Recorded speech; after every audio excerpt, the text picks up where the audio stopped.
बच्चों, क्या आपने कभी सोचा है कि जहाँ पर आप रहते हैं आपका घर कहाँ पर बना हुआ है? जिस पाठशाला में आप पढ़ने जाते हैं वो कहाँ पर है?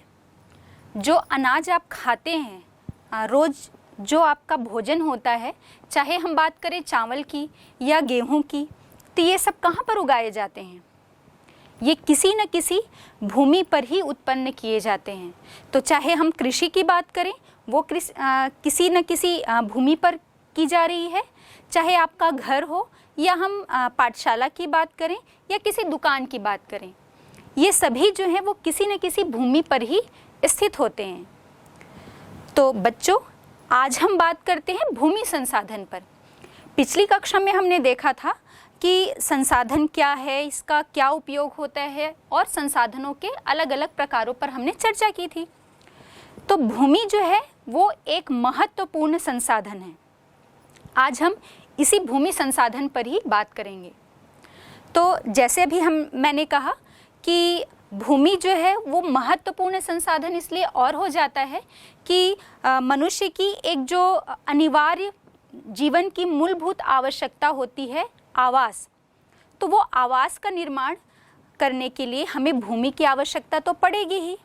आप शिक्षा प्राप्त करने जा रहे हैं तो आपकी शाला के निर्माण के लिए भी हमें भूमि की आवश्यकता होगी। हमारी फिर से वही कि जीवन की मूलभूत अनिवार्य आवश्यकता भोजन, हमें भोजन की आपूर्ति के लिए अन्न का उत्पादन करना होगा और इस अन्न के उत्पादन करने के लिए हमें किसी भूमि की आवश्यकता होगी। फिर हम विकास की बात करते हैं तो इस विकास के लिए हमें जो उद्योग या अलग अलग प्रकार के विनिर्माण उद्योग की जो हम स्थापना की बात करते हैं, तो इन विनिर्माण उद्योगों की स्थापना के लिए भी हमें किसी भूमि की ही आवश्यकता है। तो इस प्रकार से हमने देखा कि हमारे जीवन की हर मूलभूत आवश्यकता के लिए हमें भूमि या जमीन की आवश्यकता होती है और इसीलिए ये हमारे लिए एक महत्वपूर्ण संसाधन बन जाता है। और इस आवश्यकता इस बात की भी हो जाती है कि इस भूमि की मात्रा, जैसे हम बात करें हम जिस देश में रह रहे हैं, हमारे भारत देश में जितनी सीमा है इस भारत देश की, तो हमारे पास भूमि की मात्रा तो निश्चित है, उसे बढ़ाया नहीं जा सकता। लेकिन लगातार जनसंख्या जो है वो बढ़ रही है और उस बढ़ती हुई जनसंख्या की जो भोजन की आवश्यकता है, आवास की आवश्यकता है, फिर हम परिवहन आवश्यकता की बात करें, हर प्रकार की आवश्यकताओं की पूर्ति तो हमें करनी ही होगी और इन सब के लिए हमको भूमि या जमीन की आवश्यकता होगी। तो इसलिए अभी वर्तमान समय में हम कहें कि भूमि की मात्रा निश्चित है, जनसंख्या लगातार बढ़ रही है, इसलिए अभी आवश्यकता इस बात की है कि इस जितनी भी हमारे पास उपलब्ध भूमि है उसका हम उचित और टिकाऊ तरीके से कैसे उपयोग करें, नियोजित तरीके से कैसे हम इस भूमि उपयोग को नियोजित तरीके से हम कैसे इस भूमि का उपयोग करें। तो इसमें गहरे चिंतन की भी आवश्यकता है। बच्चों, अभी हमने बात की भूमि की और इस भूमि संसाधन के संदर्भ में जब हम चर्चा कर रहे थे तो हमने देखा भी कि हम इसके अलग अलग उपयोग की बात कर रहे हैं। उपयोग मतलब अभी जैसे हमने कहा कि हमारा आवास किसी भूमि पर बना हुआ है, आपकी पाठशाला है, कहीं पर हमने देखा वहाँ पर अन्न का उत्पादन किया जा रहा है, मतलब वो कृषि कार्य में लगी हुई है, कहीं पर उद्योग स्थापित हैं।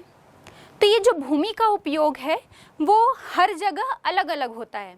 हर जगह मतलब स्थान के अनुसार तो इसमें परिवर्तन होगा ही, लेकिन हम ये भी देखेंगे कि समय के साथ भी इसमें परिवर्तन होता रहता है। तो समय के साथ कैसे परिवर्तन होगा? अभी हमने बात की कि हमारे भारत देश की का जो क्षेत्रफल है या यहाँ जो उपलब्ध भूमि है उसकी मात्रा निश्चित है, लेकिन जनसंख्या लगातार बढ़ रही है ना, तो हो सकता है पहले जितने प्रतिशत भूभाग पर या जितने क्षेत्रफल पर कृषि भूमि उपलब्ध थी, अब चूंकि लगातार समय के साथ जनसंख्या में परिवर्तन हो रहा है और वो परिवर्तन धनात्मक परिवर्तन है, हम लगातार जनसंख्या में वृद्धि की ओर जा रहे हैं, तो उन जनसंख्या की जो आवश्यकता है, एटलीस्ट मूलभूत जो आवश्यकताएं हैं, आवास, भोजन, इसकी आपूर्ति के लिए तो हमें भूमि जो है वो चाहिए ही, और अधिक मात्रा में चाहिए। पहले जो 10 लोगों के लिए हमें भूमि चाहिए थी, अब हम देख रहे हैं वर्तमान में वो 10 गुनी बढ़ गई है। 100 लोगों के लिए हमें भूमि की आवश्यकता है, लेकिन भूमि की मात्रा तो वो सीमित है, वो निश्चित है, हम उसे बढ़ा नहीं सकते। तो इसके लिए क्या करेंगे, जहाँ पर पहले जो बंजर या व्यर्थ भूमि पड़ी थी उसको कृषि के योग्य बनाया जा रहा है नई नई तकनीक का प्रयोग करके।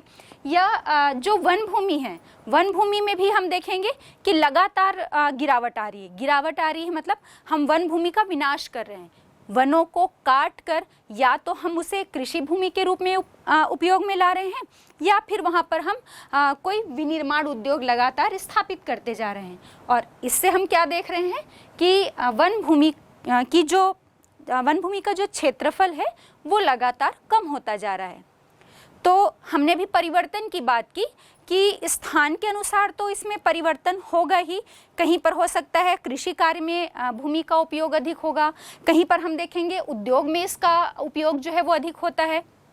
लेकिन अभी हम देखेंगे कि समय के साथ परिवर्तन, तो समय के साथ परिवर्तन में पहले हो सकता है कृषि भूमि का क्षेत्रफल कम होगा, और समय के साथ ये परिवर्तन हुआ मतलब कृषि भूमि में विस्तार। पहले बंजर भूमि की संख्या अधिक रही होगी, या पड़ती भूमि का क्षेत्रफल जो है वो कम रहा होगा, और समय के साथ परिवर्तन या समय की मांग के अनुसार हम ये देखेंगे कि अब बंजर या पड़ती भूमि का जो क्षेत्रफल है वो लगातार उसमें गिरावट देखने को मिल रही है। और इसी प्रकार हमने वन क्षेत्रफल की भी बात की कि तो समय और स्थान दोनों के अनुसार जो है इस भूमि उपयोग में हमें परिवर्तन देखने को मिलता है। आइए अब हम बात करते हैं अपने भारत देश के संदर्भ में।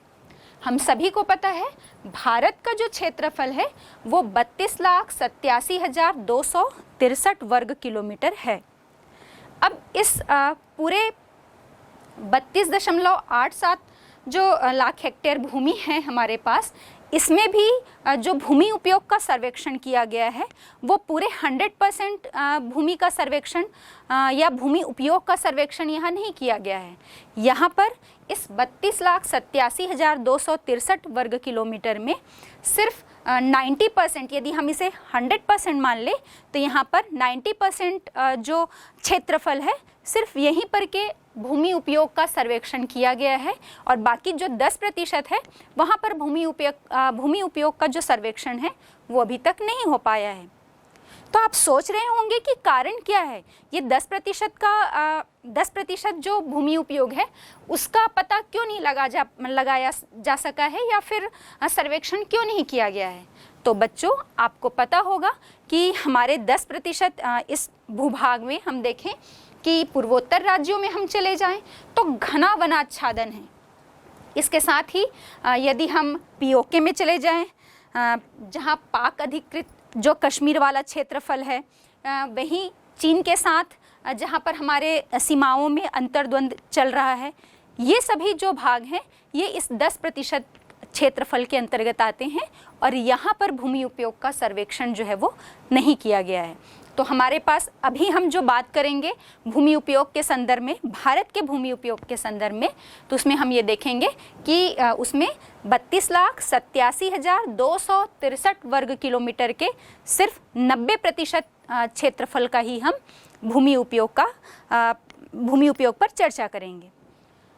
तो आइए हम बात करते हैं कि भूमि उपयोग का वर्गीकरण हम कैसे करें, या जितनी भी भूमि हमारे पास है वो किस किस उपयोग में लाई जा रही है।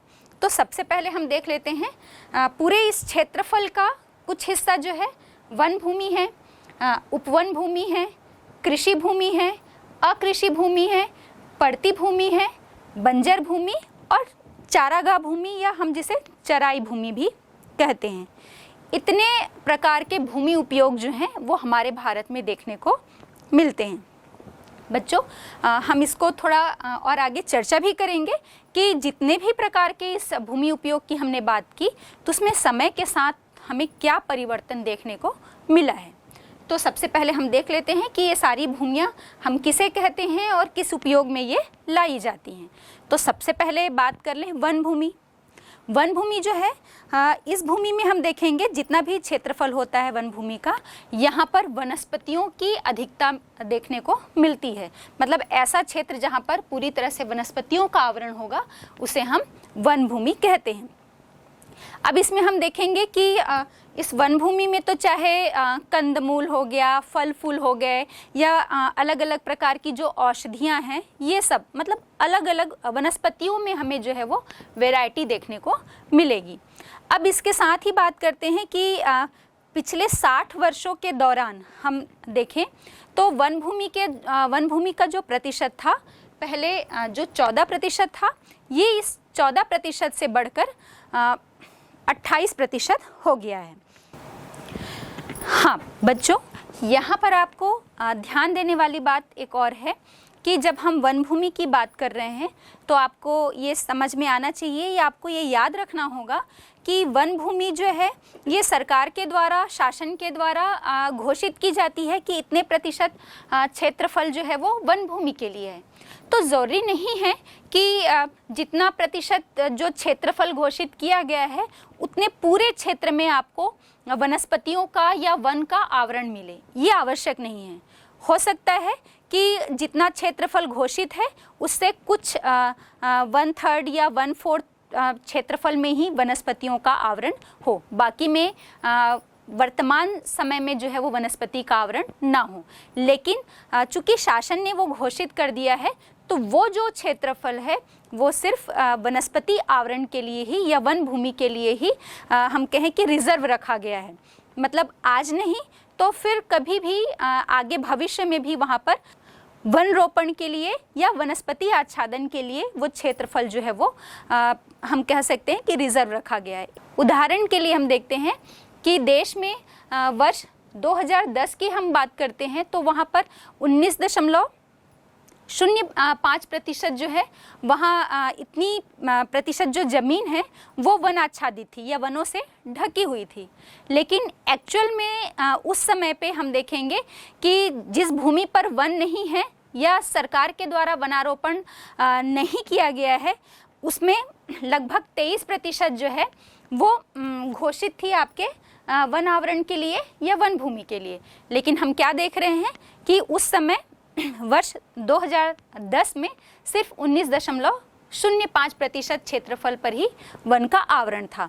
मतलब बाकी क्षेत्रफल में वनाच्छादन तो नहीं है, वनस्पतियों का आवरण तो नहीं है, लेकिन वो रिजर्व रखा गया है। मतलब भविष्य में वहाँ पर वनस्पति रोपण के लिए या उसे वनस्पति आवरण से कवर करने की एक हम कह सकते हैं योजना जो है वो बनाई गई है। लेकिन हम पूरे उस 23% क्षेत्रफल को वन भूमि के अंतर्गत लेंगे, चाहे पूरे 100%, यदि हम 23% को 100% मानकर चलें तो चाहे वो पूरे 100% भूमि में वनस्पति का वर्तमान में आवरण हो या ना हो, लेकिन वो वन भूमि के अंतर्गत ही आएंगे। बच्चों, जब हम वन भूमि की बात कर रहे हैं तो हमें पता है कि वनों से तो हमें लकड़ी मिलती है, उद्योगों के लिए कच्चा माल मिलता है, भोजन की भी प्राप्ति होती है, कंदमूल, फल, ये, और इन सब के अलावा इसका महत्व जो है वो और कहीं अधिक है। और कहीं अधिक कैसे है? क्योंकि ये जो वन आवरण वाले या वन क्षेत्र जो होते हैं वो कार्बन डाइऑक्साइड का क्या कर लेते हैं? अवशोषण कर लेते हैं और ऑक्सीजन को उत्सर्जित करते हैं। और हमें पता है कि ऑक्सीजन जो है वो हम और आप जो मनुष्य हैं उनके लिए एक प्राणवायु है। तो जितना ज़्यादा से ज़्यादा इन वनस्पतियों का आवरण होगा या वन भूमि का विस्तार होगा, हमारे लिए ये प्राणवायु जो है शुद्ध और पर्याप्त मात्रा में उपलब्ध हो पाएगी। इन सब के अलावा हम देखेंगे चूँकि ये कार्बन डाइऑक्साइड को अवशोषित करती है तो ये पूरे वातावरण में या वायुमंडल का जो टेम्परेचर होता है, तापमान को भी ये स्थिर रखने में सहायक होती है, गर्म रखती है वातावरण को। इस प्रकार हम देखेंगे कि जो वन है वो हमारे लिए बहुत ज़्यादा महत्वपूर्ण है। इसके साथ ही हम देखेंगे कि जो बहुत सारे जीव जंतु होते हैं उनका आवास होता है ये वन, और जब हम इन वनों को अपने उपयोग के लिए, चाहे हम कृषि भूमि की बात करें या हम अलग अलग प्रकार के उद्योगों की स्थापना की बात करें, इन अपने उपयोग के लिए, अपने स्वार्थ के लिए जब हम इस वन भूमि का विनाश करते हैं तो हम ये देखते हैं कि हम बहुत सारे जीव जंतुओं के आवास को नष्ट कर रहे हैं। इमेजिन कीजिए यदि हम आपके घर को तोड़ दें, ख़त्म कर दें, तो आप तो बेघर-बार हो जाएंगे। आपके सामने आप सड़क पर आ जाएंगे, एक समस्या हो जाएगी कि आपको रहने के लिए एक छत चाहिए। तो बेचारे ये जो मौन जीव जंतु हैं, जो मूक है, बोल नहीं पा रहे हैं, अपने विचारों को व्यक्त नहीं कर पा रहे हैं, तो वो कहाँ जाएं? उनका आवाज़ हम क्या कर दे रहे हैं? ख़त्म कर दे रहे हैं। और इसीलिए अभी वर्तमान में हम देखेंगे कि हमारे सामने एक मूलभूत समस्या पर्यावरण या पारिस्थितिकी संतुलन के संदर्भ में है कि बहुत सारे जीव जंतुओं का जो आवास जो है वो नष्ट हो रहा है हमारे वन विनाश के कारण। और इसी कारण से बहुत सारी जो पक्षियों की या जीव जंतुओं की प्रजातियां हैं वो लुप्त प्राय हो जा रही हैं। अब इसके साथ ही हम देखते हैं कि पर्यावरण संतुलन या पारिस्थितिकी संतुलन की जब हम बात करते हैं तो पर्यावरण संतुलन के दृष्टिकोण से ये घोषणा की गई है कि लगभग पूरी भूमि का जो 33% हिस्सा है वहाँ पर वन भूमि का विस्तार होना चाहिए। लेकिन हम देखेंगे कि हमारे भारत में 33% तो क्या, इससे बहुत कम, लगभग 25%, लगभग 23% भूभाग पर ही जो है वो वन भूमि का आवरण है। लेकिन यदि हम छत्तीसगढ़ प्रदेश की बात करें तो ये वन भूमि या वन आवरण के हिसाब से बहुत देश के संदर्भ में बहुत आगे है। और जितना जो एक शर्त है कि 33% भूभाग पर वन आवरण होना चाहिए, उससे भी इसका प्रतिशत जो है वो बहुत अधिक है। हमारे छत्तीसगढ़ के लगभग 41.75% भूभाग पर जो है वो वन आवरण है या वनों का विस्तार है। तो हमारे छत्तीसगढ़ की भी जब हम बात करेंगे तो यहाँ इसकी स्थिति ठीक है। लेकिन वहीं उत्तर प्रदेश में हम देखेंगे तो उत्तर प्रदेश में लगभग सिर्फ और सिर्फ 5.7% भूमि पर ही वनों का विस्तार है। ये एक बहुत चिंतनीय स्थिति है और हम कह सकते हैं कि हमारे लिए एक गहरे चिंतन का विषय है। और इसके बाद जैसे हम ओडिशा की बात करें तो ओडिशा में भी 31.36% भूभाग पर वन का आवरण है। और जितने भी हमारे पूर्वोत्तर राज्य हैं, चाहे हम असम है, मेघालय, मणिपुर, मिजोरम, इन सब की बात करें तो यहाँ पर वन आवरण का प्रतिशत जो है वो हमें काफ़ी अच्छा मिलता है। यहाँ पूरी भूमि के लगभग 70 से 85% भूभाग पर जो है वो वनों का आवरण मिलता है। अब हम बात करते हैं भूमि उपयोग का दूसरा प्रकार, जिसे हम उपवन भूमि के नाम से भी जानते हैं। तो उपवन भूमि जो है वो ऐसी भी भूमि होती है जहाँ पर बाग बगीचे जो हैं वो लगाए जाते हैं। आप उद्यान तो जाते ही होंगे, पार्क में घूमने के लिए जाते ही होंगे, अपने मनोरंजन के लिए, चाहे हम वीकेंड में छुट्टियों को एंजॉय करने के लिए। तो ऐसे क्षेत्र या भूमि का ऐसा क्षेत्र जहाँ पर बगीचे, बाग बगीचे लगाए हुए हों, जहाँ पर फलदार वृक्ष या विभिन्न प्रकार के जो फल और फूल दोनों ही प्रकार के या औषधीय वृक्ष लगाए गए हों। तो हम ये देखते हैं कि उपवन भूमि जो है, अब पिछले समय की हम बात करें, प्राचीन समय की, तो लगभग पिछले 60 वर्षों के दौरान जो है वो इसमें बहुत परिवर्तन आया है। और यहाँ के पेड़ों को काटकर जो भूमि थी उसे कृषि और अन्य कार्यों में उपयोग के लिए लगा लिया गया है। तो इसी प्रकार हम देखते हैं कि जो पिछले 60 वर्षों में पिछले 60 वर्ष के दौरान जो भूमि उपवन भूमि के अंतर्गत 7% भूमि आती थी, अब वो घटकर सिर्फ 1% रह गई है। क्योंकि जितनी भी देश में उपवन भूमि थी उसे या तो कृषि कार्य में उपयोग कर लिया गया है और या फिर कृषि के अतिरिक्त अन्य कार्यों में भी इसका उपयोग किया जा रहा है यहाँ के पेड़ों को काटकर। अब भूमि उपयोग का तीसरा प्रकार हम देखते हैं, कृषि भूमि या एग्रीकल्चर लैंड।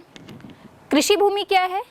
हम सभी को पता है कि हमारे भारत देश की लगभग 75% और 80% जो जनसंख्या है वो कृषि कार्य में लगी हुई है। और यहाँ के हम ये कह सकते हैं रोजगार का एक प्रमुख माध्यम या साधन जो है वो कृषि ही है। ये यहाँ लोगों को भोजन तो प्रदान करता ही है, इसके साथ ही साथ हम देखेंगे कि बहुत सारे जो उद्योग हैं उनके लिए कच्चा माल भी कृषि के माध्यम से ही प्राप्त होता है। फिर चाहे आप शक्कर उद्योग की बात कर लें, सूती वस्त्र उद्योग की बात कर लें, ऐसे बहुत सारे उद्योग के लिए कच्चा माल जो है वो कृषि से ही प्राप्त होता है। अब हम देखें कि लगभग देश की हम बात कर रहे हैं तो जो 1950-51 में 42% भूभाग जो है वो उस पर कृषि की जा रही थी। अब आज या वर्तमान के समय में वर्तमान में हम देखते हैं कि लगभग 46% भूभाग पर कृषि कार्य हो रहा है। मतलब पहले की अपेक्षा जो है वो अब कृषि भूभाग में वृद्धि हुई है और कारण वही है, हमने अभी पहले चर्चा भी की थी कि जनसंख्या में लगातार जो है वो वृद्धि हो रही है और सभी के भोजन की आवश्यकता को पूरा करना है। इसलिए कृषि भूमि में हमें लगातार वृद्धि की जो प्रवृत्ति है वो देखने को मिलती है। लेकिन यदि हम बात करें लगभग 1970 के आसपास तो हम देखेंगे कि 1970 के बाद से ये कृषि भूमि का जो विस्तार है वो रुक गया है और ये लगभग स्थिर सी बनी हुई है। हाँ, उन क्षेत्रों में जहाँ पर सिंचाई का विस्तार हुआ है, सिंचाई के विस्तार के कारण भी जो है वो जिन क्षेत्रों में सिंचाई सुविधाएं उपलब्ध नहीं थी वहाँ सिंचाई की सुविधाएं उपलब्ध कराकर वहाँ पर कृषि कार्य जो है वो किया जा रहा था। लेकिन हम देखेंगे कि सिंचाई के विस्तार के कारण भी उसी ज़मीन पर, मतलब खरीफ मौसम में तो हम देखेंगे कि भारत जो है वो पूरा मानसून पर निर्भर होता है और भारतीय जो कृषि है वो पूरी तरह से मानसूनी वर्षा पर निर्भर होती है। तो खरीफ मौसम के दौरान तो मानसूनी वर्षा से सिंचाई की पूर्ति हो जाती है, लेकिन बाद के मौसम के लिए तो वहाँ पर सिंचाई सुविधाएं जो हैं वो उपलब्ध कराई जाती हैं। और चूँकि ये क्षेत्र जो है वो लगभग अब स्थिर बना हुआ है तो हम देखेंगे कि उसी भूमि पर सिंचाई का विस्तार करके उतने ही क्षेत्रफल पर दो या दो से अधिक फसलें जो हैं वो ली जा रही हैं। लेकिन हम एक समस्या देखेंगे कि भारत का जो पूरा क्षेत्रफल है उसके लगभग 38.75% हिस्से में ही जो है वो पूरी भूमि जो है कृषि भूमि सिंचित है। और उसी प्रकार से हम देखेंगे कि इन्हीं क्षेत्रों में एक से अधिक फसलें जो हैं वो ली जा सकती हैं, लेकिन बाकी क्षेत्रों में ये एक समस्या बनी हुई है अभी भी। अब कृषि भूमि के बाद अगला वर्गीकरण हम देखते हैं अकृषि भूमि। तो अकृषि भूमि के अंतर्गत हम वो सभी जमीन को लेंगे या सभी भूमियों की बात करते हैं जहाँ पर खेती नहीं की जा सकती। नाम से ही स्पष्ट हो रहा है आपको, कृषि और अकृषि भूमि, जहाँ पर कृषि कार्य नहीं किया जा सकता, ऐसी सारी भूमि जो है वो आपके अकृषि भूमि के अंतर्गत आती हैं। तो आप बताइए जरा कि ऐसे कौन से क्षेत्र होंगे जहाँ पर कृषि का कार्य नहीं किया जा सकता या जो अकृषि भूमि के अंतर्गत आएंगे। तो आप बता सकते हैं कि जितने भी हिम आच्छादित क्षेत्र हैं, पर्वतों की भी ऊंची चोटियों वाले क्षेत्र या जो सदा बर्फ से ढके रहते हैं, हमेशा हम उत्तरी भाग में चले जाएं, हिमालय के ऊंची पर्वतीय जो चोटियां हैं या उच्च पर्वतीय भूभाग हैं वहाँ पर चले जाएं जो हमेशा बर्फ से ढके रहते हैं, तो वहाँ पर कृषि कार्य नहीं किया जा सकता। जो मरुस्थली क्षेत्र हैं जहाँ पर मरुस्थल इतना ज़्यादा है कि वो रेत के टीले जो हैं हवाओं के द्वारा स्थानांतरित होते रहते हैं, ऐसे क्षेत्र जो हैं वो अकृषि क्षेत्र के अंतर्गत आएंगे। इसके साथ ही साथ जहाँ पर मकान बना हुआ है, मतलब जो आवासीय क्षेत्र है, वहाँ पर भी हम कृषि कार्य नहीं कर सकते। या जहाँ परिवहन का विकास हुआ है, चाहे हम सड़क परिवहन की बात करें या हम रेल परिवहन की बात करें, तो जो परिवहन के दृष्टिकोण से विकसित क्षेत्र हैं वहाँ पर भी जो है वो इस क्षेत्र के अंतर्गत नहीं आएंगे, मतलब वो सारी भूमि जो है वो अकृषि भूमि के अंतर्गत आएगी।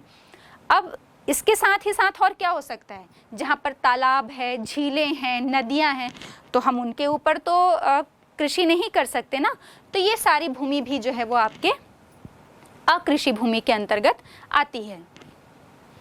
और पिछले कुछ वर्षों के दौरान हम ये देखेंगे कि देश में जो औद्योगिकरण का विकास हुआ है, इस औद्योगिकरण के विकास के कारण भी जो है अकृषि भूमि का विस्तार जो है वो बढ़ा है।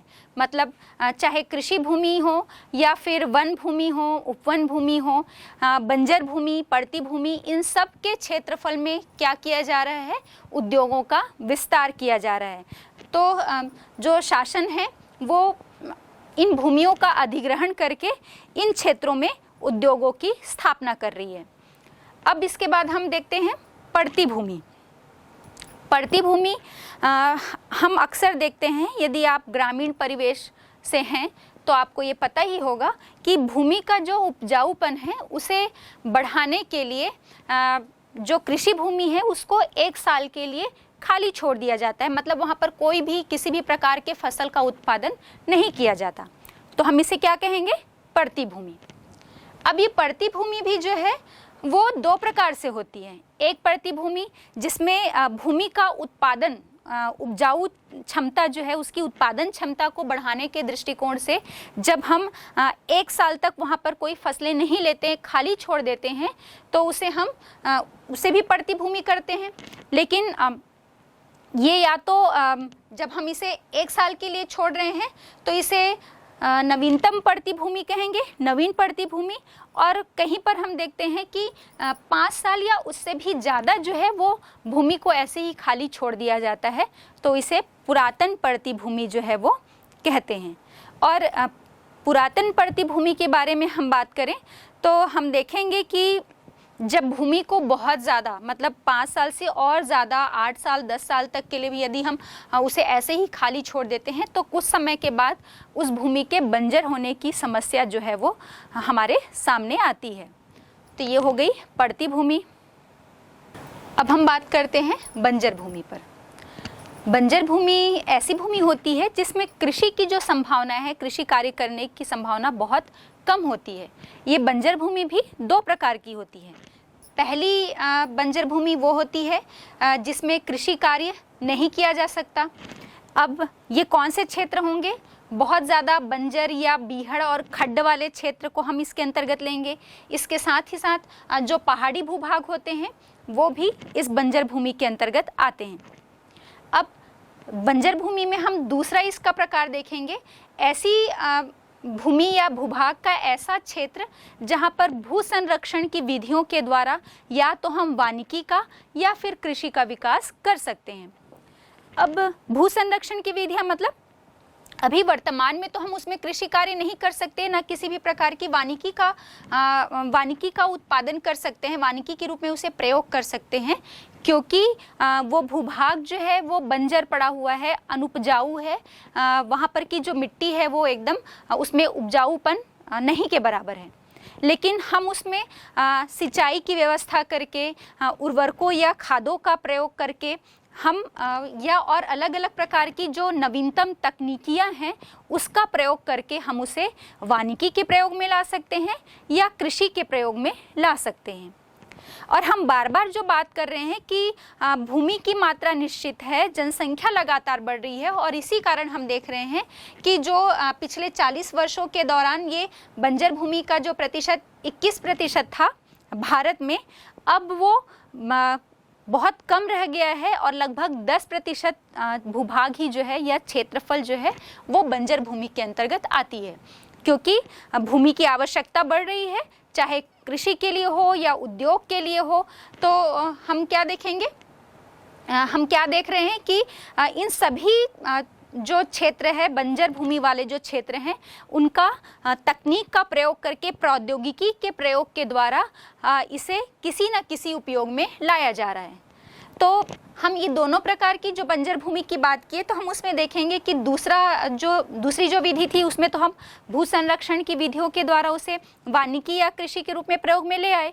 लेकिन जो पहली वाली जो हम बात कर रहे हैं, उबड़ खाबड़ भूमि या खड्ड वाली भूमि, पहाड़ी भूभाग जो है, उसे हम अन्य उपयोग में ला सकते हैं। जैसे या तो वहाँ पर कोई उद्योग स्थापित किया जा सकता है, या फिर हम देखेंगे कि किसी भी प्रकार से परिवहन का जो विस्तार है या आवासीय भूमि के रूप में ऐसे क्षेत्र को जो है वो उपयोग में लाया जा सकता है। अब बंजर भूमि के बाद हम बात करते हैं चराई भूमि।